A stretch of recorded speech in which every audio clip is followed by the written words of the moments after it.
acknowledge them. Okay.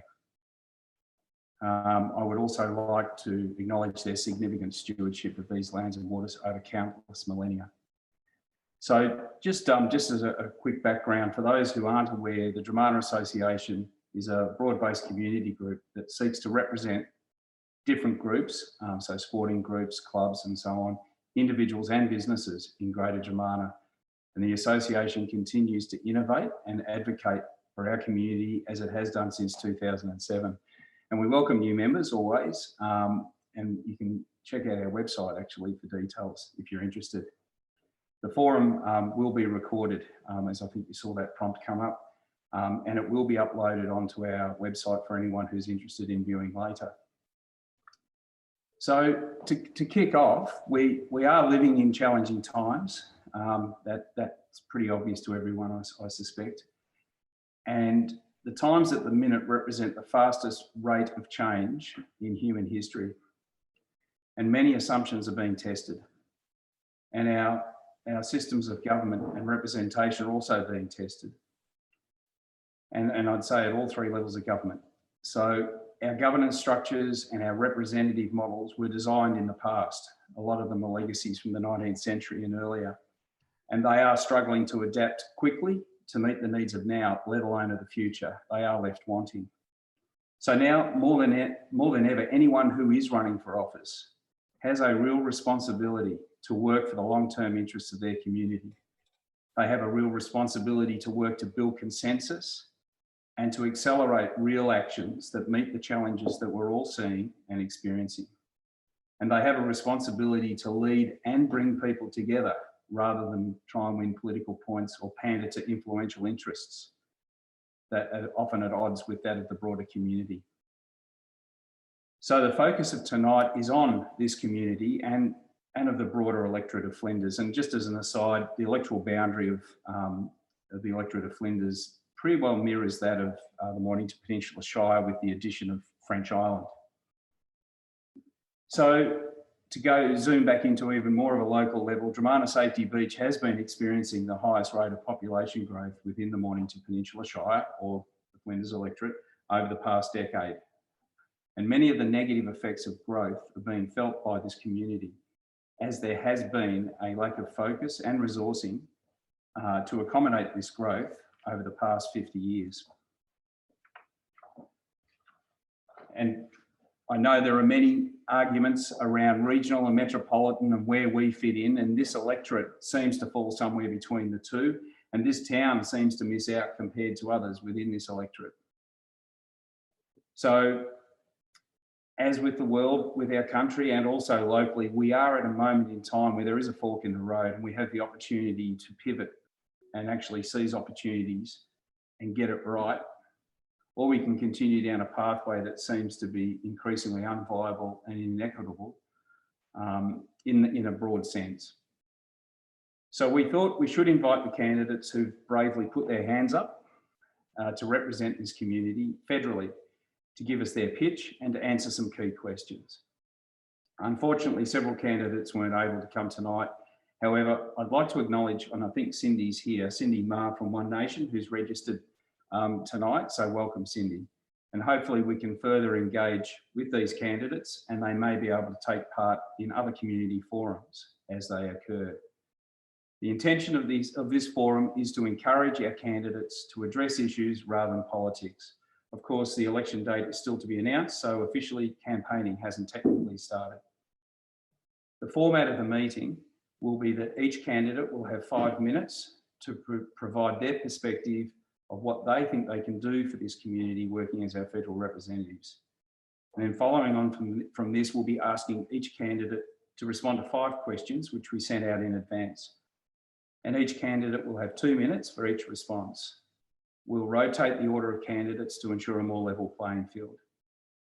And we do have some questions that attendees have also submitted. So if we have time, I would love to ask some of these questions of the candidates. If we don't, then I think we'll publish these and ask our candidates if they can provide a response.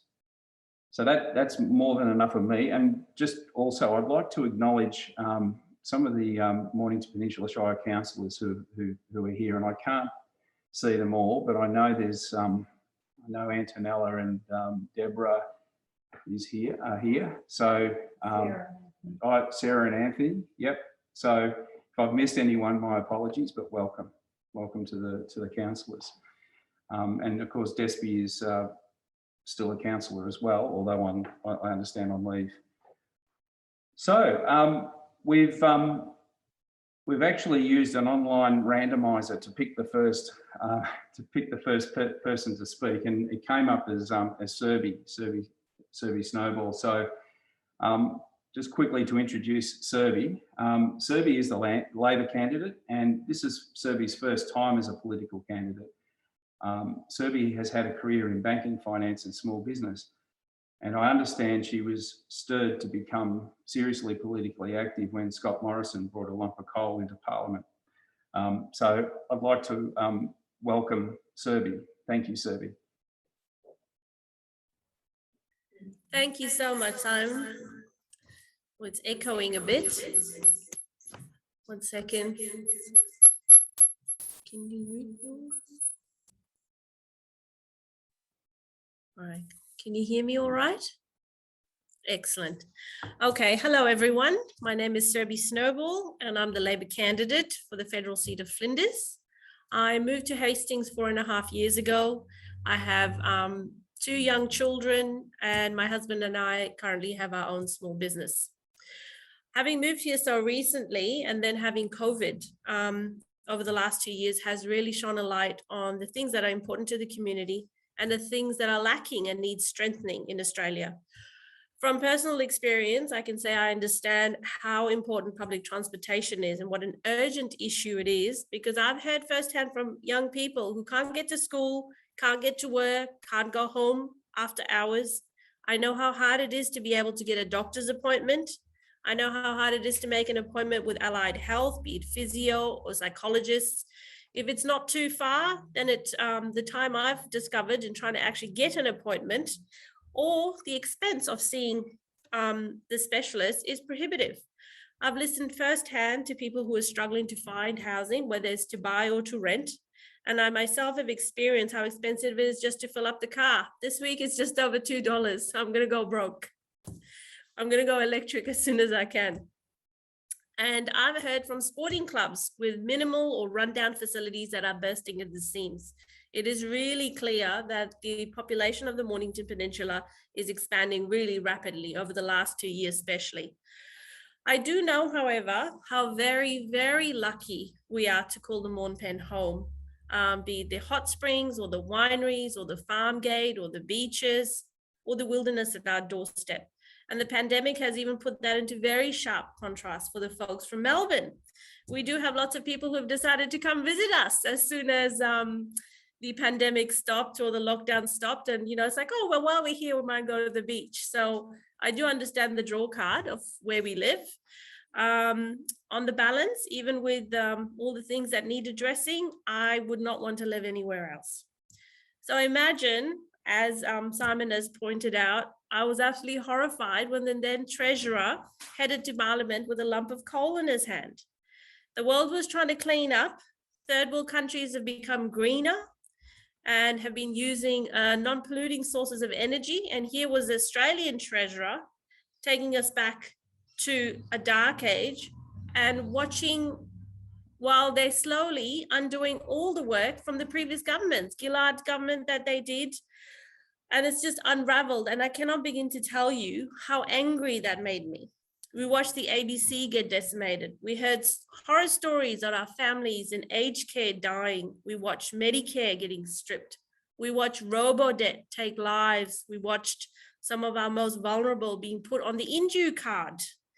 We watched as international students and casual workers were starving during the pandemic, helped by overwhelmed charities. But big business got handouts. We watched as minister after minister after minister stood accused of misconduct and not much changed.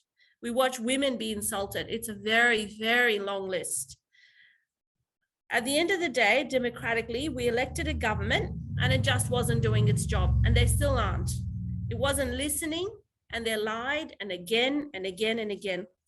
I've come from a country where democracy is thriving. We once had an election where the party that the people weren't happy with lost every single seat in parliament. The result was 60-0. So I know what democracy is. I also know what corruption is on a personal level, where you might have to slide things under the table to get things done. I never thought I would come to Australia and see that. It was just devastating to know that millions had been rotted out of systems where people in need aren't getting anything. Many in my community are also very angry. And so I started to think, what am I going to do to stop this, to change the trajectory that our nation is on? And when we've had enough, this is what it looks like. When the Despies and the Sarahs and the Serbies of the world come up and say, we've had enough, we need to make a difference. This is what democracy looks like. So it's an excellent start that we're all women and we're here and we want to change something for the better for our community. I couldn't ask for better candidates who are here. Even if I don't get in, best of luck to you guys. And I feel we have inherited the earth and we are its custodians, not its owners. It is a privilege and a responsibility to leave it as we found it, if not better. To leave a world this devastated for our children without righting all the wrongs is just utterly shameful. I will not be able to look my children in the eye or anybody's children knowing that we did this, knowing we didn't fix it. This is not a legacy I want to leave. It is not a history. This is not what I want history to remember us by. So as the Labor candidate for the seat of Flinders, I want to be a part of a government that's going to take urgent and transformative action on these issues. And tonight is an excellent opportunity to tell you guys why I'm doing this and tell you what I've got behind me to be able to actually make it happen, put it in practice. And I'm really looking forward with a great deal of hope because I'm here and all these other wonderful candidates are here, that we are going to be able to act and make a difference now, immediately. We can't wait anymore. That's it. Okay, thank you, Serbi, yeah, terrific. Thank you for your strong words. So the next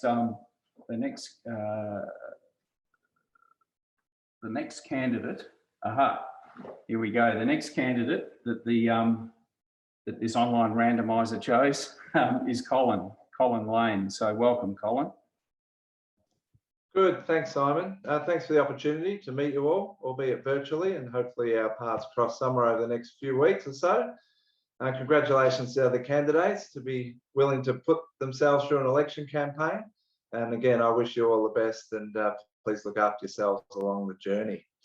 I thought I'd just really share a bit about myself and my background to give you an idea of where I come from, where my heart lies, and why I think I would be a good representative for the Dromana and Safety Beach community in the wider peninsula. So firstly, I'm a long-time local. I've lived either on the Mornington Peninsula or on the northern fringe of it just about all my life. So I've lived in Mornington, Mount Martha, Safety Beach, Rosebud, Baxter at the northern end. I've worked in Mornington, Red Hill, Hastings, and I currently work in Dromana. So it's been my home or my backyard, and it's the place I've earned my living for years and years now. So look, I love it. I love it deeply. As you all know, there's no place like it wherever you go. My family are here, my friends are here. This is home. At the moment, I'm working part-time as a finance administrator at a small local winery. So I understand small business, peninsula agriculture.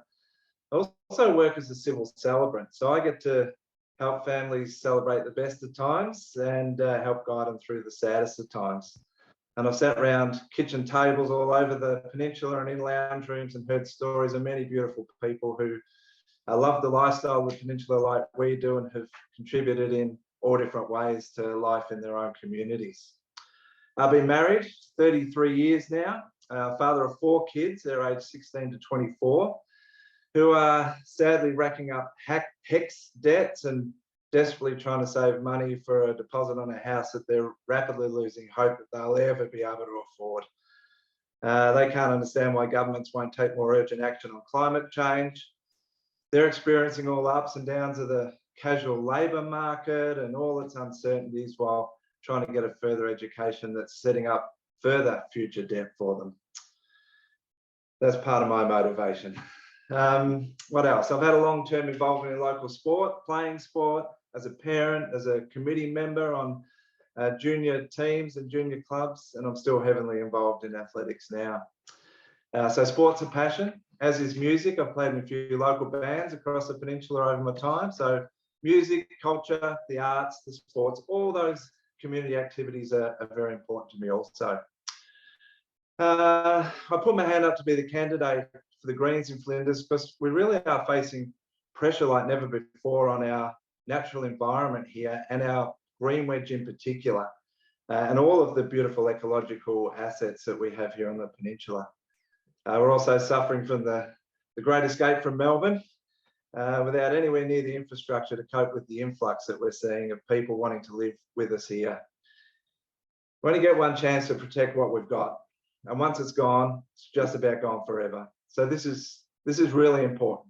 Our environment and the climate, it's really, really important. And the other reason I guess I'm sitting before you tonight is because I really feel the government's just continually let us down, just about every area of life. And sometimes, you know, you just got to stop shouting about it and actually do something about it. So look, I'm no polished political performer. I'm no high flyer.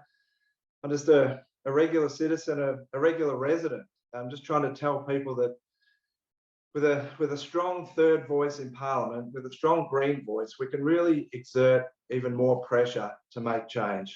Lower house and importantly upper house. The more numbers that the Greens have in Canberra, the more pressure we can exert, particularly in areas like climate, but across a wide range of policies that we have. And we can hopefully bring about some real change for a change, some real action and get better outcomes for all of us and for our precious planet. So look, with my half of the peninsula, if I end up being the elected representative of the people, I will truly represent you with passion, unbridled passion, and with really sincere determination. So thank you. Look forward to sharing more with you further, but that's me. Thanks, Colin. Terrific. And I did omit to give a little bit of background of you. So I know you have also worked for the Salvation Army and in that sort of social services area. So thank you for your delivery. So I'd like to welcome our third candidate, and that's Dr. Sarah Russell. Again, selected through our computerised system. So Sarah is the Voices for Mornington Peninsula candidate, and Sarah originally has a background in nursing. And following further studies, including a PhD, Sarah has worked in research and advocacy for mental health and for disadvantaged and marginalised people in our community. So welcome, Sarah. Thank you very much. I'd like to pay my respects to the Boonwurrung people of the Kulin Nation, their elders past, present and future.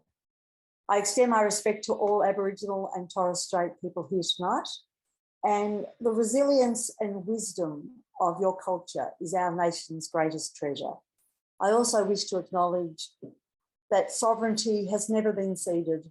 It always was and always will be Aboriginal land. My vision is to be a strong voice for our community on issues that matter to people who live on the Mornington Peninsula. Now, I've just hit 60, so clearly I'm not your run-of-the-mill career politician. As you've said, Simon, I started out as a critical care nurse, and after which I did a PhD in public health. I've worked mainly in community engagement as a qualitative researcher, and I can tell you quite honestly, I never aspired to be the Prime Minister. I've been fighting for decades from the sidelines for justice in climate action, mental health, gender equality, and more recently, aged care. The failure of the coalition government to tackle the aged care crisis prompted me to put my name forward to the Voices of Mornington Peninsula as their endorsed candidate, and to replace the aged care minister in his seat of Flinders. My long fight in aged care has revolved around accountability, and transparency for the billions of dollars handed out to aged care providers. But this theme is apparent in all aspects of government spending. We've seen sports rorts, we've seen car park rorts. I haven't got enough time to mention all the rorts.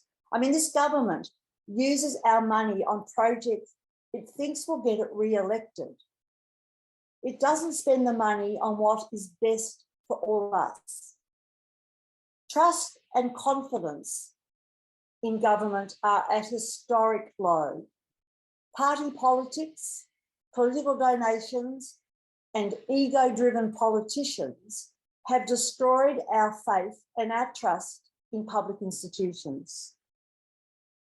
My focus on accountability and transparency is, I believe, the key to restoring trust in government. Policy should not be determined by vested interests, such as fossil fuel companies and those who donate millions of dollars to political parties. We need politicians and public servants to act in the best interests of all Australians. So the first thing I can offer you is to restore trust in your federal MP. You can trust that I will listen and that I will do what I say I will do. Unlike many politicians who make promises which they subsequently break, my focus is on policy. And these policies will be decided collaboratively with our community at my Policies in the Park. And the first one kicks off this Sunday at Dromana Park, where we will be discussing the climate action policy. Earlier this week, I received a newsletter from our Federal Minister, Hunt. Now, I'm sure you all perhaps got this in the mail. He outlined his plan for Flinders, and he has clearly not been listening. His plan did not include climate action nor aged care. Now, I've facilitated many kitchen table conversations where locals have told me what they love about the peninsula and the issues that should be the focus of our federal government. Climate action is always the number one issue. People want action now, not in 2050. Other key issues raised with me have been the overdevelopment, ruining what we love about the peninsula. Our community wants the environment preserved, particularly the protection of the green wedge. Opportunities for young people are also key. Many people spoke about the need for their children to leave the peninsula for tertiary education. Young people need jobs on the peninsula, including apprenticeships. Although the peninsula is often associated with wealthy places like Mount Martha, where I live, many of us are concerned about areas on the peninsula of social disadvantage. The pandemic has worsened social inequality. It has also put the spotlight on mental health, unemployment, family violence, women's safety, and the importance of social connectedness. I will conclude with an issue that affects most of us on the peninsula, or maybe elsewhere as well, but telecommunications. Due to my personal unreliable NBN and the likelihood that I will drop out in the middle of this talk, I am sitting in a friend's dining room. If we want businesses to thrive on the peninsula, and I'm sure we all do, reliable telecommunications are vital and will be the key focus, or one of the key focuses, of my election campaign. Thank you. Thank you, Sarah. Thank you very much indeed. And now that leaves us with our last randomly selected candidate, as in order of delivery, and that's Despy. So welcome, Despy. Now, Despy, for those who aren't aware, and I think most people would be, is running as an independent candidate, and she has a background in teaching and community sports. She's also a councillor and immediate past mayor in the Mornington Peninsula Shire. So welcome, Despy. Thank you, Simon, and thank you to the organising committee and all those in attendance tonight. Democracy only happens when we show up. So thank you for showing up. Before starting, I'd like to acknowledge the Bunurong Bunurong people of the Kulin Nations as the traditional custodians of these beautiful lands and waters that we are meeting from tonight. And I'd like to pay my respects to elders past, present and emerging, and extend that respect to First Nations people with us this evening. I acknowledge the importance of connection to country and understand that sovereignty was never ceded. And I look forward to enshrining First Nations people's voices in the Constitution through self-determination, treaty and truth. I've lived in this community for over 15 years now. I've taught our children for over a decade, and I've founded and grown a local sporting club and supported many others, worked with community and charitable organisations and supported many green spaces with my time and muscle. I've been of service to my local lifesaving club, trained our lifesavers and volunteered for Bayside clubs because these institutions form part of the soul of the Mornington Peninsula. You see, throughout my childhood, my parents were very engaged in our schooling and sporting pursuits. For example, they volunteered with the local basketball, water polo and football clubs to ensure that we would be involved and be connected to our communities. They were our coaches, our team managers, logistics managers, and our taxi service. They taught us that by giving, we receive. And so we too became volunteers in our local communities, at our schools, our sporting clubs, and in our communities. So I haven't just lived here. I've been part of the fabric of this community for over 15 years. And in turn, this community has helped to define who I am as a person through the connections that I've made. When I decided to run for council, I did so because I saw that more needed to be done to our region. In just a few weeks, I went from teacher to councillor to mayor. I influenced the tripling of the funding that the Mornington Peninsula received from state and federal governments from $9 million to $27 million in 1 year. That's from both Labor and Liberal governments, no less, working across party lines just by building relationships. I instituted our region's first ever deliberative democracy community panel to give more power and voice to our residents. I actively supported the community on the pushback of AGL from Western Port, ensured universal by design policy to make our townships accessible for all. I led the council to carbon neutrality, strengthened relationships with First Nations elders, and against the odds, bolstered council's governance rules to ensure accountability for public resources.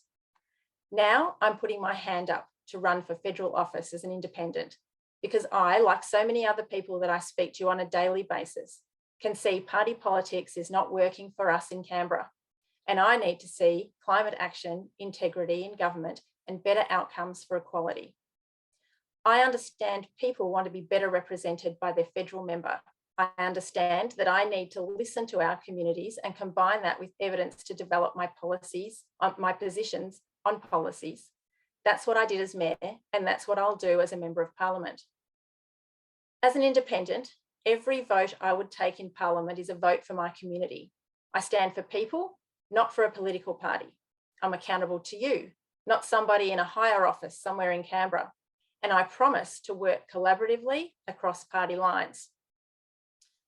I'm not just running because I'm passionate about our community. I'm running because Flinders has been left behind.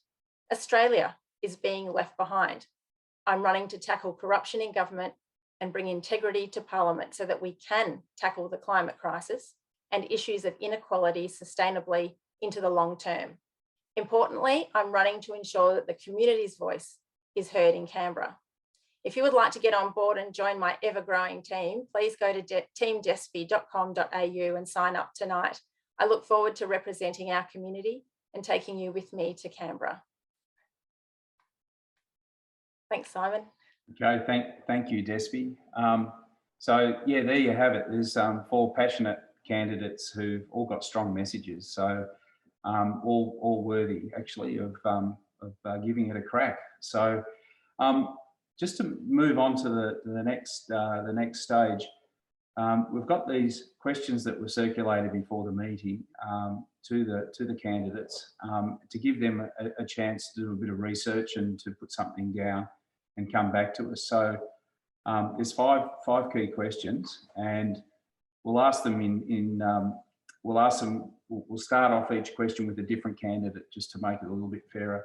So the first question I'll put to Colin first, and that, by the way, you have 2 minutes, 2 minutes, guys, to give us your thoughts if you can.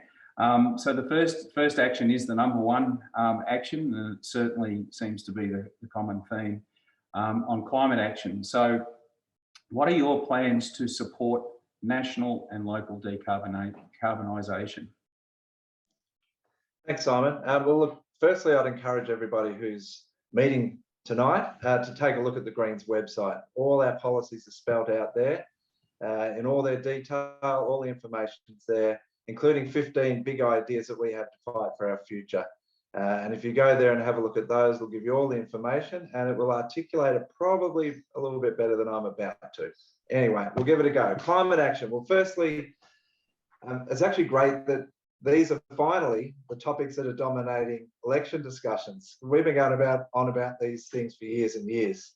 And this is core issue to the Greens. It's what we've been making noise about and fighting for forever. So it's nice that that we and others have managed to turn the political conversation to this really crucial area.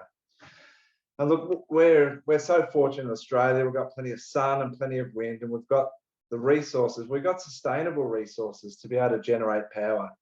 We've got the capability to transition our power grid to renewables backed by storage, and we can electrify our transport and our businesses and our homes and run on clean energy. So the Greens have called for no new coal, oil or gas projects at all, full stop. We've also set a goal, which we believe is achievable, of 700% renewable energy. So we actually become then global leaders in tackling climate change and global providers of clean energy. Our policy on climate action includes plans to phase out coal, oil and gas completely and help our homes and businesses transition across. We also released recently details of our plan for workers and their communities who are currently involved in these industries to transition across to different economic activities. We want to see a publicly owned power provider. Obviously, we want to see more electric vehicles, more public transport, high-speed rail, and importantly, restore our land and carbon drawdown. We really believe that by ending land clearing and native forest logging, so it is very important, and we can ensure that the carbon that's already in our forests and grasslands, that we protect that and look after that, and create local forestry jobs through planting trees and restoring damaged forests and habitats. So there's just a few of our plans and ideas, and just to reiterate, I don't think there's any other political group who has consistently and urgently sought to get and keep climate action on the agenda than the Greens, and that's where we come from. Thank you, Colin. Thanks for that. So the same question now goes to Sarah. So Sarah, climate action, what are your plans? Well, local decarbonisation. Yeah, my plans are for global net zero as fast as we can. I mean, global governments have met 26 times to tackle climate change with very little action to show for it. As we saw at the recent COP26, our government is a key protagonist in what are now critical delays in action. The floods in New South Wales and Queensland show how we are already living with the consequences of climate inaction. I'm sure many people here have read parts of the recent United Nations Intergovernmental Panel on Climate Change, the IPCC. It explains in detail the consequences of climate inaction. So the faster we cut emissions, the more climate damage we can avoid. What we do now, as in right now, will determine how much worse things get. So my plan is to listen to the experts, not those with vested interests, such as fossil fuel companies. We won't get sufficient climate action until corruption, including, not just political corruption, there's other layers of corruption, as I discussed this afternoon. But we also need political donation policies. We need them completely overhauled. We urgently need fossil fuel money taken out of politics so we can phase out fossil fuels. So urgent climate action like rapidly switching to renewable energy and electrifying homes, businesses and transport systems will boost our economy and create millions of jobs. And also create a healthier environment. And I do agree, the Greens have been saying this for a very long time. But climate action will also protect our homes, as we've seen recently with the floods, our livelihoods and our ecosystems. I mean, from further catastrophic harm. We're seeing catastrophic harm right now. As Professor Hilary Bambrick from the Climate Council says, we just need to get on with it. Yep. Now, data from my kitchen table conversations have focused on some local issues, and many people have spoken about the infrastructure for electric vehicles, which is fairly non-existent, and better protection for our market gardens and what is referred to as the Peninsula Food Bowl. Everybody who's attended my kitchen table conversation cares deeply about this. Thank you, Sarah. Yeah, your time's up, but Sorry. no, that's fine. I want to be fair, but thank you. So the next person who gets this no-brainer from my perspective, and I shouldn't say that, but is Despy. So thank you, Despy. Thanks, Simon. I just want to begin by saying that we don't need another catastrophic flood or IPCC report to tell us climate change is one of the greatest threats we face as a nation and as a planet. However, under the right leadership, we can turn it into our greatest opportunity if we start now. On a federal level, we need a national transition plan to manage the orderly end to our dependence on coal and gas, and uptake of renewables and storage is pertinent. This will give us certainty to our communities and industries for inevitable change and enable them to plan for the opportunities of the future. Because Australia is the best placed country in the world for renewable energy. So let's become a world leader in it. We can start by ending subsidies to fossil fuel industry and instead invest it in community-owned renewable projects. And this will drive investment locally and reduce the cost of living and keep our money onshore. Locally, we need to improve our infrastructure to accommodate changes to our electricity grid and the uptake of electric vehicles. We need to encourage battery storage systems to strengthen and protect our power supply, and we need to electrify everything so that our households and industries can enjoy clean, cheap energy into the future. This is where our economic opportunities are now and for our future. And this work is something that I've already contributed to as Mayor with the approval of TIAB's battery storage system that will have the capacity to power more than 40,000 homes, and also the bulk buy program to support the transition to electric appliances. We also need to work collaboratively with our food producers, both land and marine, conversations about decarbonisation and biolinks can help build bridges to townships with urban land care to create better green spaces and provide food security for all budgets. We must do more to ensure food security locally.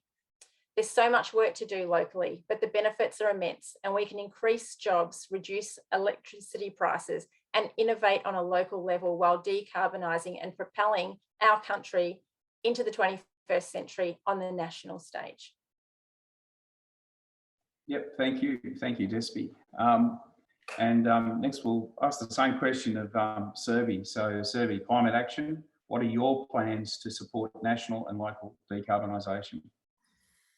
Well, you know what, it's really bizarre. We're all speaking from the same rule book. So I'm really happy that across the board, the first thing we want is climate change across the board. And I'm really happy with that. I agree with Sarah when it comes to the corruption. I think a Labor government getting in, the first thing we're going to do is implement a federal anti-corruption commission, which the current government is just refusing to do, even though we have it at every state. We need bipartisan, non-political action. There's a climate emergency, and we need strong leadership nationally, and we need it now. The national part is the most important because we need large-scale investment and mobilization to have the right infrastructure to be able to get to net zero by 2050. The reason we're only going to net zero by 2050 is because we have been pedaling as hard as we can while the current government's dragging their feet. If we had had any of the policies still maintained from when Gillard put them in, we would be ahead. So we've been doing the heavy lifting. Now, Labor has a comprehensive, fully costed plan to address the climate emergency, and it's called Powering Australia. It will ensure that finally decisive action is taken on climate change on a national level. In a way, we collectively work with state governments, local governments, communities, and businesses, and all Australians who've been required to do the heavy lifting in relation to decarbonisation. The Morrison government isn't just guilty of inaction, they seem to be actively trying to stop any progress that has been made by the rest of us. I want, and the Labor Party wants, an Australia to be an internationally recognised renewable energy superpower. This is going to help us get to net zero much faster. We're already ahead of schedule, but it's also an opportunity to create jobs, build infrastructure, and to resurrect local manufacturing. I'm sorry, I'm just so nervous to be doing this. So much is riding on this, and I'm not consummate like you two or all three of you. So the plan is, and I want to emphasize that this is fully costed. It is so detailed that I'm having a really hard time cutting it down to 2 minutes. So there are supposed to be 604,000 jobs created, 540 indirect and 64 direct, including 10,000 apprentices, 20 billion to upgrading the electricity grid because it can't cope with what we've got, co-investing 100 million in solar banks, 400 community batteries, and I will be advocating to have one on the Mornington Peninsula. Investment in development and commercialization of emission reducing weed. It's very, very exciting.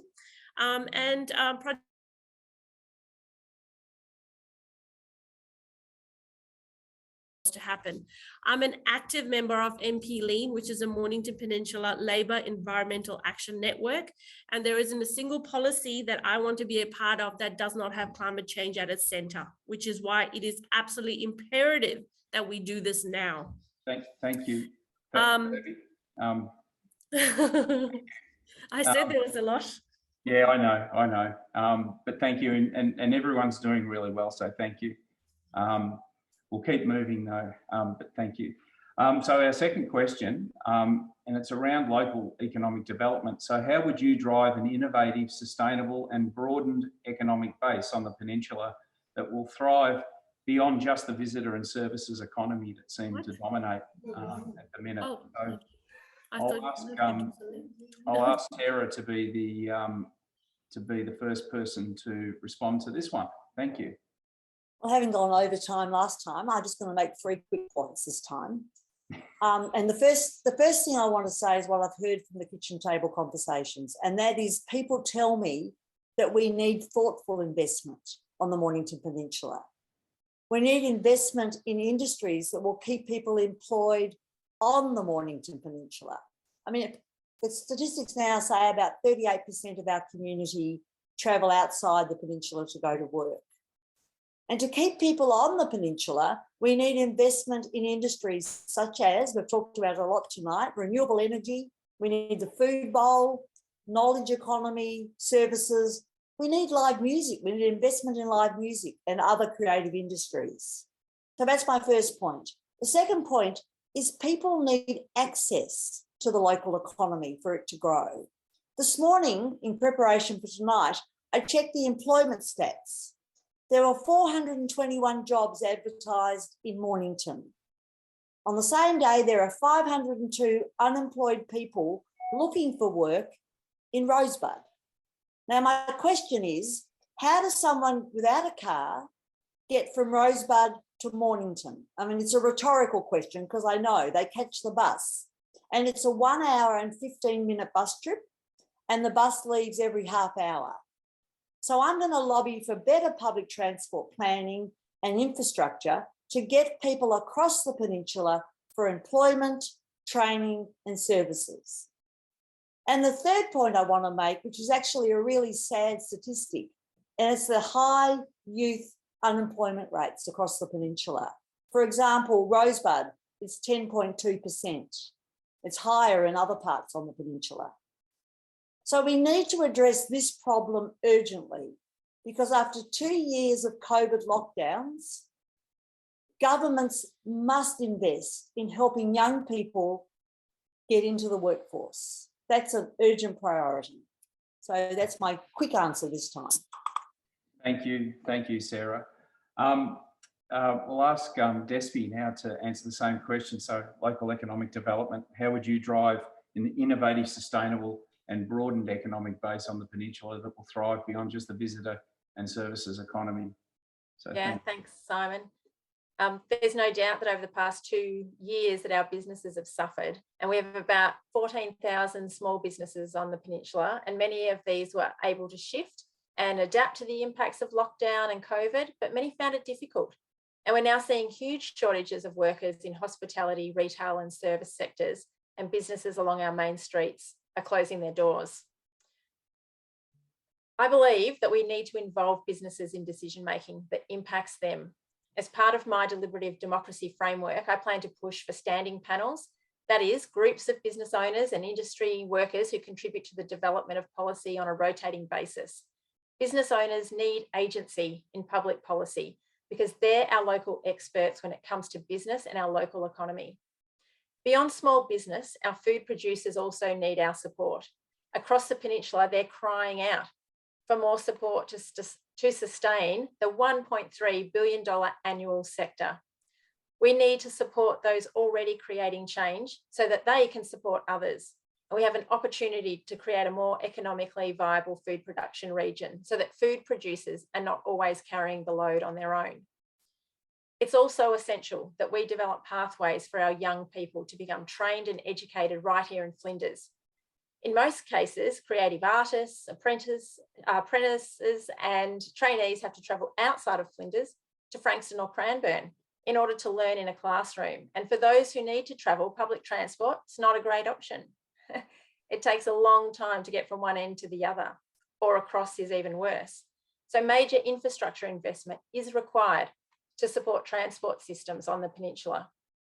To truly thrive and move beyond just the visitor and service economy, we need the infrastructure to support economic changes: housing, education, transport, reliable internet, deliberative democracy. These are the kinds of conditions we need to foster innovation and sustain a long-term broadened economy that can cater for industries of the future. Industries like technology, renewable energy projects and creatives. And of course, we need to promote and buy locally. Thank you, Despy. Thank you for that. Now we have Serby. Serby to answer the question. Local economic development. How would you drive an innovative, sustainable, broadened economic base on the peninsula that will thrive beyond just the visitor and services economy? And I'm trying to see Serby at the minute. I think we might have lost her. Hi there, can you hear me? Now you're there. I don't know what. It's strange. Yeah, you were buffering before, Serby, a little bit. So, yep. Anyway, you've got the question. I'm going to try and make it quick. Yeah. Hold on 1 second. Sorry, my computer just. Yep, that's okay. Well, have you've got the question? I do. I'm just trying to find my notes because my whole computer just shut down. Okay. Right. Would you like me to? No, all good, all good. You're Gotcha. right. Okay, I could swap someone around, but that's okay. Okay. So the local economic development. All right, I'll keep it quick. Now, firstly, I think there is a false narrative being sold to everyone by detractors who don't want to do anything about climate change. And that is that growth that is strong and growth that is fair are not going to be the same thing. I and Labor absolutely reject this. They just need to stop and get on with it. Whoever is in power, I don't care, just get on with it. Australia was known to the rest of the world as a country that values its unique environment and a country that had great minds and research institutions working on innovation. Now, the Morrison government has systematically been defunding many of these organizations. We need to start again publicly funded CSIRO and the Australian Nuclear Science and Technology, Defence Science and Technology, and Marine Science. They're critical. If we don't have the minds thinking of research, how can we possibly have innovative and sustainable growth of any kind? Now, Labor would like to make sure that we boost these investment in research and development as a percentage of GDP to make it as close to 3% of GDP as is achieved in other countries. And this is all costed, so we can get it done. For me to be able to make the right decisions for the people of Morn Pen, I need to listen to people of Morn Pen. We need further research. We need community consultation. We need to be able to give residents and businesses on the Mornington Peninsula better services. It's a fine balance between keeping us a nature destination and balancing it with the influx of tourists and how the increase of permanent residents is going to affect it. We need research. We can't just decide we're going to start growing without really looking into it and worry about that we're going to make mistakes later. What one thing Labor can do is that ensure fast and reliable, affordable broadband, no matter where you live or do business.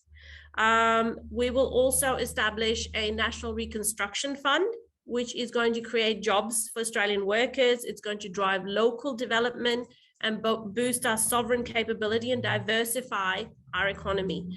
$15 billion, I beg your pardon, is going to be allocated to partner with the private sector, including superannuation funds, so that we can support investments that will grow the economy and increase employment. Now, the major contribution in Mornington Peninsula is micro and small businesses.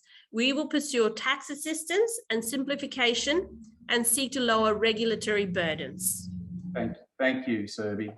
After battling technology not going your way, so no, thank you. Okay, so we'll move on to Colin. Colin, it's your turn.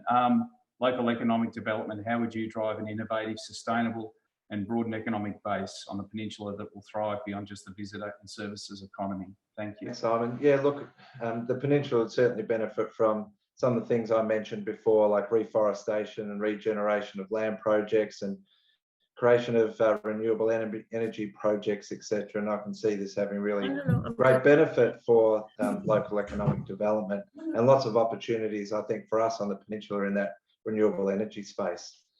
Our policy platform also includes ideas like investing money into a nationwide compostable processing scheme to fund councils to build industrial compost facilities, to make use of our recycled goods and create jobs and help us live more sustainably. And ideas about investing money into infrastructure and programs to reboot recycling. I mean, to just ship our waste, now recycling in other countries is lazy and criminal, really. So look, we see thousands of jobs across the country created through some of these schemes, and the peninsula obviously certainly being a part of that. But look, I know on the peninsula there are some great small business owners, there's entrepreneurs, there's people with some really good ideas. What they don't need is ideas from politicians. They need support. And I guess that is perhaps where I come from. We've got ideas, we've got things that we think would work, but it's really about assisting, supporting our existing business owners and our potential new business owners to clear some of the hurdles and help them grow and build and sustain really good quality, strong local businesses. Thank you, Colin. So yeah, terrific. Thanks everyone. We'll move on to the next question, the housing crisis. So how will you deliver and enable affordable housing options, including policy development, actively supporting innovative housing and associated financial models, and insisting that the other two levels of government do likewise? It's a bit of a long one, but important one. I've got Despy as the first person here. Thank you. I was wondering if it's going to be me, Simon. I was getting ready. Thank you. There's absolutely no question that we're facing one of the worst housing crises of our lifetime.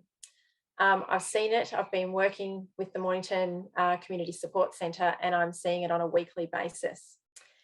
If you in the audience have children or grandchildren, you know the hopelessness that they feel when it comes to buying their first home. And I'm seeing it in my own adult children.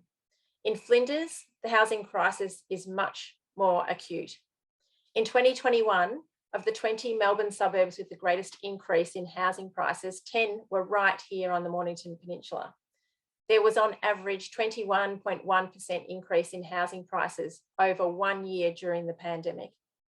And the issue isn't just about putting roofs over people's heads. Housing underpins our local economy by providing places for small business owners and employees to live. It provides safety for our most vulnerable, particularly those who are seeking shelter from family violence or who are going through a rough patch. These experiences impact our future generations as well. Many jobs on the peninsula are in the service industry, education and hospitality. These by nature are often lower paid roles. With the ever increasing housing prices, which then flows onto higher rents, many of these residents are leaving our shores. This then creates gaps in our economy as employers have no or limited staff who continue to move through a revolving door.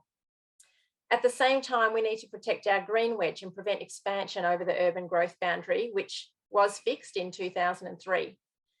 And we don't want that housing creeping into our beautiful natural areas and our food bowl. So what do we need to do? When I was mayor, we declared a housing crisis at the council level. We need to do that on a national scale. We desperately need a national housing policy, something that our country has not done since World War II. It's time for the federal government to take responsibility for this issue, and that's something I would bring to the fore as an MP. And yes, we do need to build more affordable housing, but it's not in the traditional sense.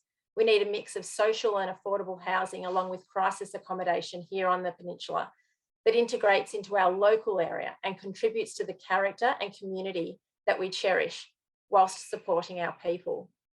I've worked across party lines before to triple the funding that Flinders received from state and federal governments, and I can do the same for housing. There are so many ways that we can tackle the housing crisis in Australia and in Flinders.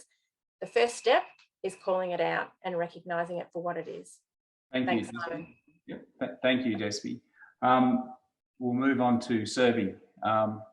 Serby, your thoughts on the housing crisis. How will you deliver and enable affordable housing options, including policy development, actively supporting innovative housing and associated financial models, and insisting that the other two levels of government do likewise?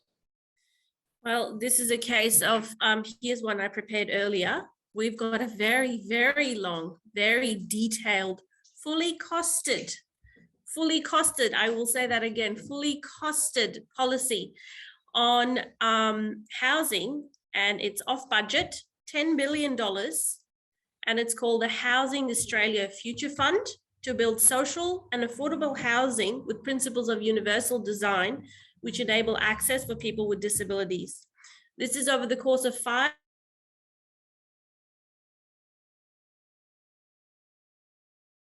an independent body called the Future Fund Board of Guardians, and that's chaired by investment returns will be transferred to the National Housing Finance and Investment Corporation to pay for social and affordable housing projects. Similar to the Social and Affordable Housing Fund in New South Wales, a portion of the investments will be returned as annual service payments to community housing providers over the course of 25 years, so they can bridge the gap between rental revenue and operating costs. There is a direct support jobs of 21,500 full-time jobs across the construction industry and broader economy per year over 5 years nationwide. This includes 1 in 10 direct workers on site being apprentices. A portion of the investment returns is also going to be available for acute housing needs in perpetuity. This funding will be used for additional crisis, transitional, and long-term social housing in parts of the country with the greatest needs. And the first 5 years, there's a total of $1.7 billion that is specifically targeted at women. 1.6 billion for long-term housing, an additional 100 million for crisis and transitional housing options for women and children fleeing domestic and family violence, and older women on low income who are at risk of homelessness. These are two of the largest groups that are growing that I know of. There is huge numbers, 200 million for repairs and maintenance, 30 million for more housing in perpetuity. All of this is going to need support and cooperation from all levels of government. We can't do it all by ourselves. There's lots and lots involved, and I look forward to being able to do this. I'm also looking forward to being able to do this in a timely manner, because just as Despy and Sarah and Colin have said, this is urgent. We need this now. We can't wait. We cannot wait. And that's it. Thank you, Serby. So we move on to Sarah. Oh, this is so stressful. That's all right, Serby. You're fine. I just don't want to trip and think I don't know what I'm doing. I swear. Yeah. No, you're okay. We'll move on to Sarah. Sarah, yeah. Sarah Rice. You unmuting? I think I was unmuting and my. I can unmute now. So I was just saying how wonderful it is how we're all in agreement on so many things tonight. So I think it shows you the one of the people who's not here tonight would have a hard act to. No, I'll tell them. You just have to call me Sauce or Racy so we don't get. Okay. Okay. So look, I started this as a researcher, so I had a look at some of the data. This is a complex question you've asked, so I'm just trying to put it into some sort of context. The statistics from last August showed that about 300 people slept rough on the peninsula each night. So they mostly slept on the foreshore. That's 300 people without somewhere to be. And a report a few months later found between 1.5 and 2 million Australians, the people who are renting homes, were potentially one life shock away from homelessness.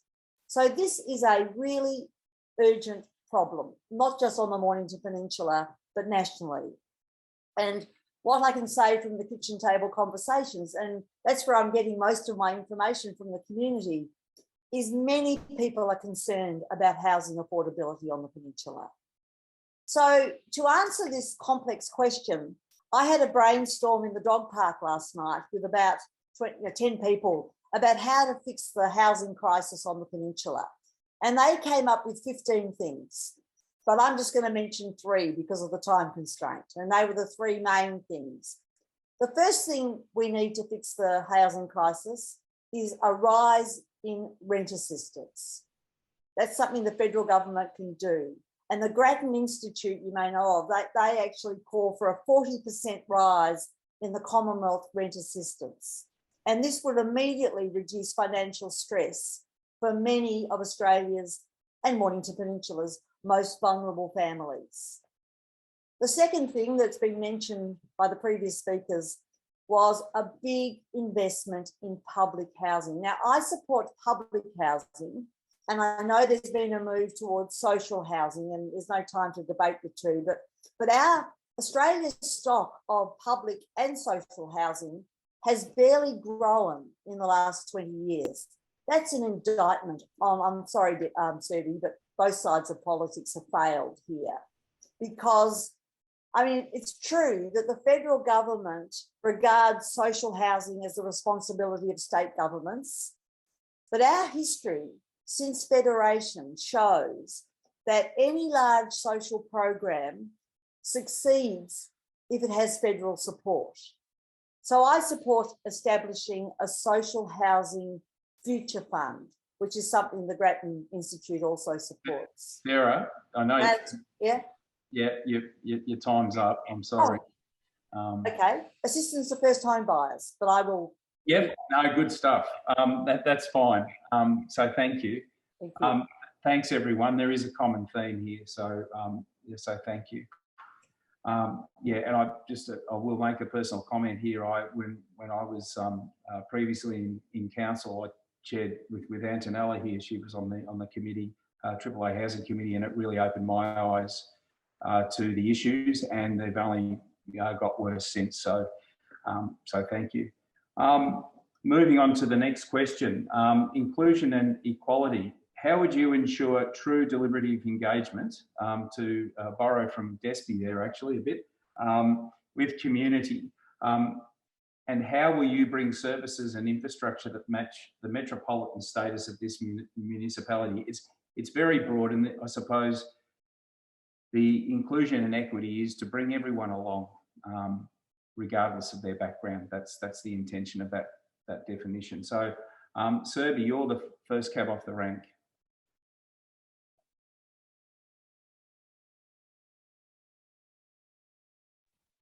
Okay, I've been told that I keep cutting out. Has that been going on the whole time? Oh, sorry. Okay. If can someone just put up their hand if I do, and I'll just repeat what I said before. Yep. That would be great. Thanks. Okay, so in my response to the last question, I spoke about the way that an Albanese Labor government has pledged to work with local governments. If I make it to Canberra, I am going to be a junior member, and my role will likely mostly be only as a representative of my community. I can commit to being present and being available in the community. I can personally commit to having regular community forums and letting you all know what I've been doing and plan to do further. I plan to be actively involved with our local, state, and community groups to bring about better outcomes for our community. Mornington is a very special place. It was officially a part of Greater Melbourne since 1964, but as of 2014-15, we have areas that have been classified both urban growth and primary production. Essential service upgrades and some new services are needed regardless of where anybody lives. Better public transportation, internet connectivity, like now, green energy, infrastructure for better water management. They're massive issues here. I will be advocating for all of these to make our community carbon neutral. This is an excellent opportunity for community and local government consultation. And above all, the infrastructure that we need in our unique environment, it needs to be looked at. That's nice and short.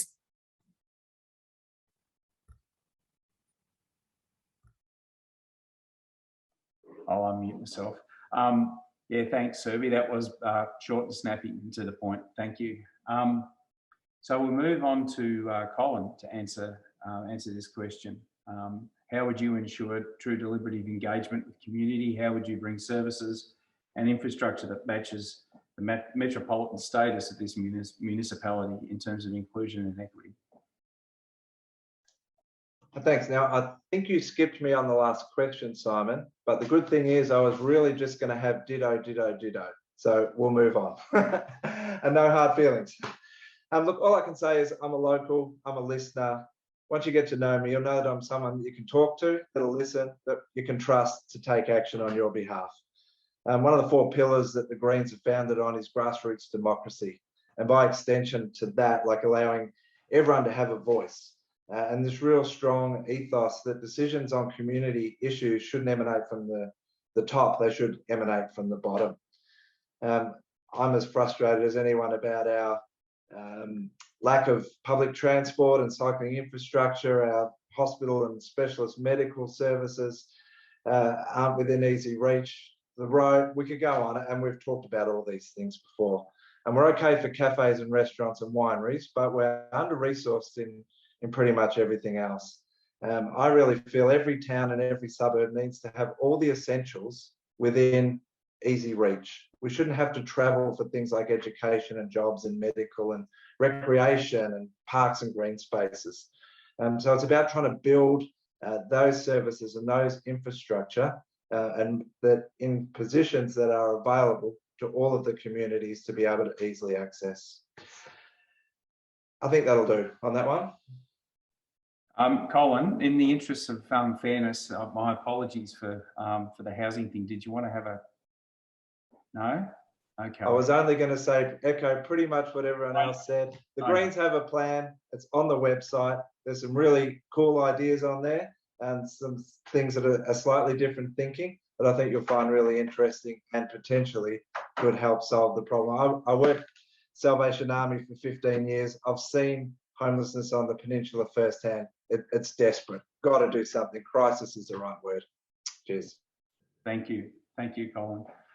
So we'll move on to Sarah. I think yep. So Sarah is the next person to answer this question on inclusion and equity, and how you would ensure true deliberative engagement with community. How will you bring services and infrastructure that match the metropolitan status of the municipality and of the, well, actually I should be using the electorate. Well, thank you. My work for the past 30 years as a public health researcher has involved community engagement. And true engagement is not rocket science. It involves being genuinely interested in all the stakeholders. These stakeholders include all forms of government, many businesses, both large and small, and most importantly, Mornington Peninsula's people, especially our most disadvantaged and the First Nations people, who are constantly overlooked in key decision-making and often don't even get a seat at the table. Now, the second part of this question, and I'm going to be much briefer than last time, but the second part of this question is the conundrum. We are already seeing conflict between those who want to develop the peninsula and those who don't want it developed. We need sustainable and ethical investment on the Mornington Peninsula, be it financial, social, or environmental. Now, my strength through my work is being able to bring all the different stakeholders together and to bring people with me. So I have no bias and no ties and no burned bridges, so with any forms of government. So I will be able to hopefully engage and listen, and hopefully the conundrum can be solved by good negotiation. Thank you. Thank you, Sarah. So moving on to Despy now. So Despy, inclusion and equality, how would you ensure true deliberative engagement with community? How will you bring services and infrastructure that match the metropolitan status of this municipality? Thanks, Simon. Flinders is a very diverse region of people and places, isn't it? Townships like Mornington, right through to Sorrento on the Bayside, villages in the hinterland like Red Hill and Merricks, and then down the other side, Somers, Flinders, Balnarring, and of course, French Island. They are many, many different places. And as I've mentioned, I support real community-based democracy through deliberative engagement, and that's hearing from those who don't always have a voice. As Mayor, I introduced that first community panel, a group of almost 40 randomly selected citizens across the peninsula to guide the council's 5-year plan and our 10-year financial plan. As an independent federal representative, I'd support measures like introducing rotating standing panels for our community so that the community members have real input into federal decision making. And I would also support participatory budgeting measures so that residents have more power over the allocation of federal money in Flinders. That means more locals involved in policy decisions that impact them. And that means community-orientated budgeting, where citizens can vote on where some of our budget is spent. More community projects, more funding for community organisations, and more power for everyday people. Our community has been calling for an improved hospital service on the peninsula for some time. Through independent MP Andrew Wilkie, Hobart Hospital was rebuilt. We can do the same here with an independent candidate in Flinders. The hospital here will require around $500 million for stage 1. I'm prepared to fight for that for our community. We also need more collaboration between local, state and federal governments for our transport infrastructure. Collaboration with the state government is required on issues like the Jetty Road overpass or the electrification of the railway line down to Hastings and beyond to Stony Point. I've worked across party lines It's how I tripled the Mornington Peninsula's funding from Labor and Liberal governments. There is much to do to improve infrastructure on the peninsula, to recognise the metro status, advocating to the federal government for major projects under the Infrastructure Australia program could assist the peninsula in having what we need to support our residents and the millions, not hundreds of thousands, but millions that visit us every single year. Thank you, Despy. Thank you. So now we'll move on to our last question that was sent out to the candidates to respond. And that's on township wellbeing. And the intention again is to try and holistically bring the different things together into one question. And that's, to me, seems to be one of the failings of governments in general, as they tend to compartmentalise issues without looking at how things interact. Anyway, that's enough from me. Township wellbeing, what actions will you take to achieve a resilient and cohesive community in this township and across the peninsula? What is your understanding of strategic planning and how this builds the basis for a connected and contented community? First person, Colin, thank you. I thought about this one for a while. What actions will I take? And I figured it's actually the community itself that needs to determine what we all think we need to do to achieve a resilient and cohesive community. It's your ideas, it's your suggestions, it's all of us identifying the needs and problems, and I just need to listen and work with the community to bring everything together and take that to Canberra. Is that a cop-out answer? I don't know. But what you won't get from me is someone who thinks they know everything that's needed and has all the answers. But you will get someone passionate, willing to listen and learn and represent, which is really the aim of electing local representatives when you think about it. That's supposed to be our role. Look, part of the problem where I see it, it's the lack of a plan, a comprehensive, this is how we create a connected and contented community plan. Governments just seem to continually take piecemeal approaches, and decisions need to be made about not just the now and not just next year, but where are we in 10 years? Where are we in 50 years? And you see it at every level of government. Then each level of government has different plans. So we get state planning policy, overriding council as an example. Again, I'd really look forward to working with our peninsula community to develop something that says, here's where we want to go. Here's our plan to get there. Here's how we're going to get there. And then I will support that to the absolute hilt. So I hope that answers that question sufficiently.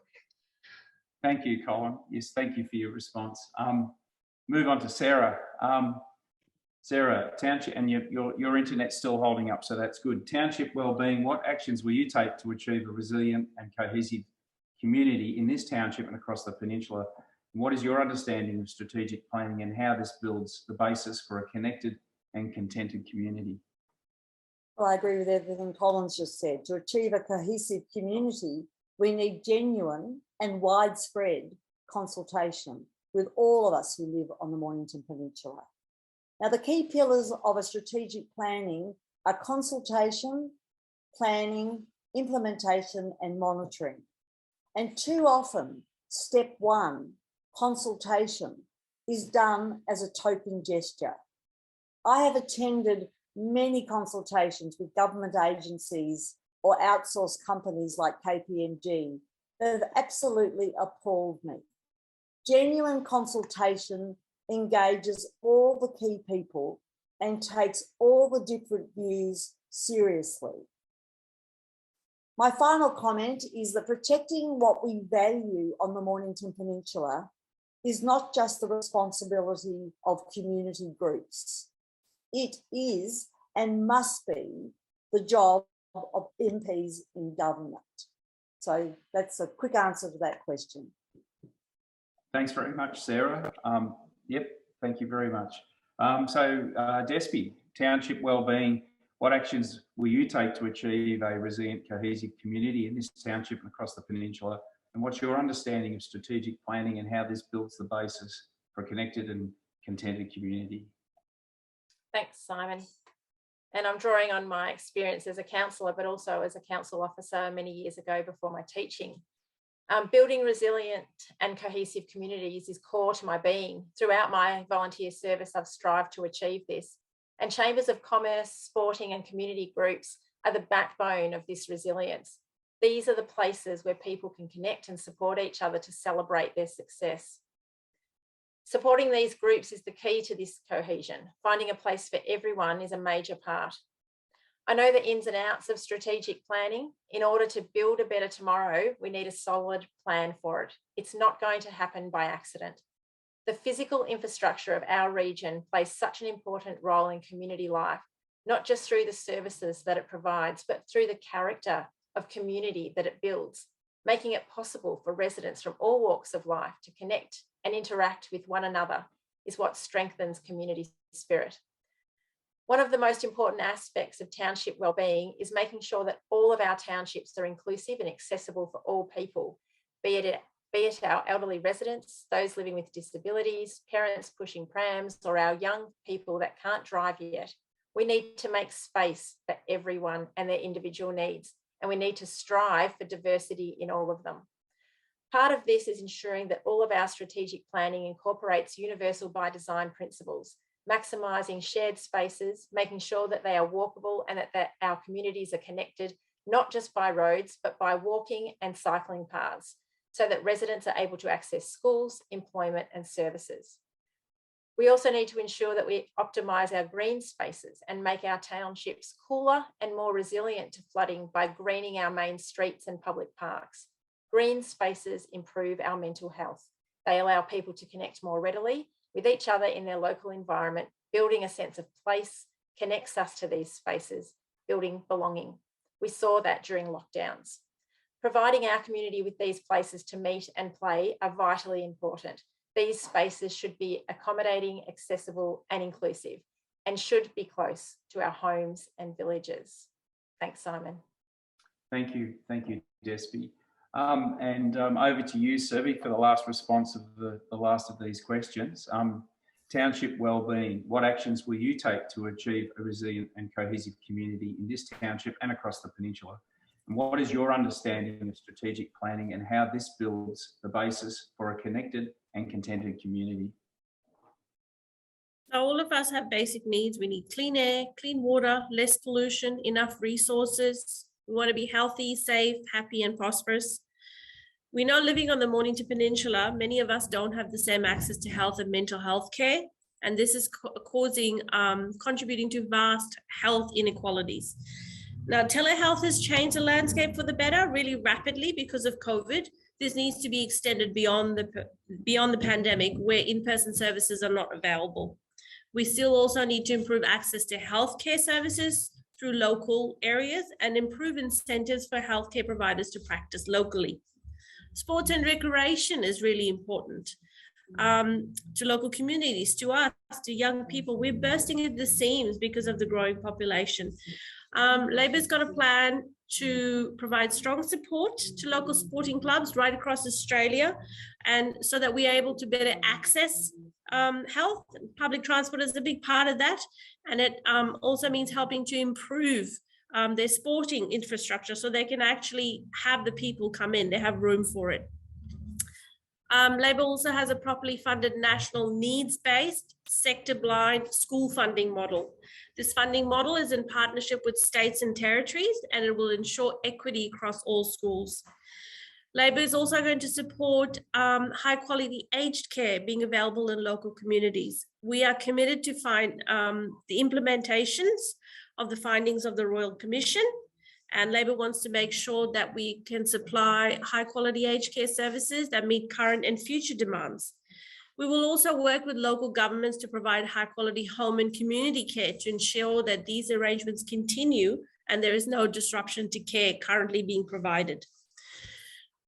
Labor will also work to rebuild, modernise and diversify Australian manufacturing with an active approach to government programs. We need to be collaborating with industry, unions, institutions at sectoral levels, and we need to be supporting industrial development, particularly in local Australia. We will invest in sustainable manufacturing, and in particular in those new technologies that are going to mean that we are going to be geared up for the future. And once again, I say we have fully costed really, really detailed policies to make all this happen. Just vote me in so we can make it happen. Thank you, Serby, and yeah, a good pitch at the end. So look, we have had some pre-registered questions, and I'm also aware of the time, and I would really like to put some of these to the candidates. I don't know what people's thoughts are on that. I didn't want to go over time. An hour and a half is really asking a lot of everyone and keeping the attention span. And I can tell you right now, you guys must have kept everyone's attention span, because we've still got the majority of the participants on board here. So that's a reflection on you guys, I reckon, on the candidates, and also a reflection on the community who've bothered to spend the time and come along. So thank you. Look, what I might do, and this was something that I did respond to everyone that sent a question in. What I'm thinking is we'll put these up on our website, but what I would invite the candidates to do is perhaps to do a short written response to each of these. Some of these have been covered, some of them haven't. But I think in the interests of responding to the people who've taken the time to ask these questions, I think that might be the right thing to do. So I think we'll do that. All right, so that's pretty well a wrap. And I'd like to say a really big thank you to the 4 individuals here tonight for putting themselves out there and making the time to come and present and to answer these questions. And I'll say again, it is no small commitment to put yourself. Let's see how they go with a couple of in front of the in front of what I really, I suppose, is at times an increasingly cynical and polarised public. So you guys are going into the fray. But well done, and thank you for all of your candid responses and detailed responses, and all the best to you for your campaigning. And lastly, just a big thank you to everyone who, as I said, has bothered to come along, who's shown interest in this forum. And it is what democracy is all about, and our democracy needs this sort of thing. It really does. Politics has become too formulaic, and it has become too beholden to other processes and interests and media. So thank you very much for attending. And again, I'm hoping that the other candidates who couldn't come along tonight feel that they can engage in similar forums. So we hope that you've gained something from tonight, and all the best, and good campaigning, candidates. Thank you.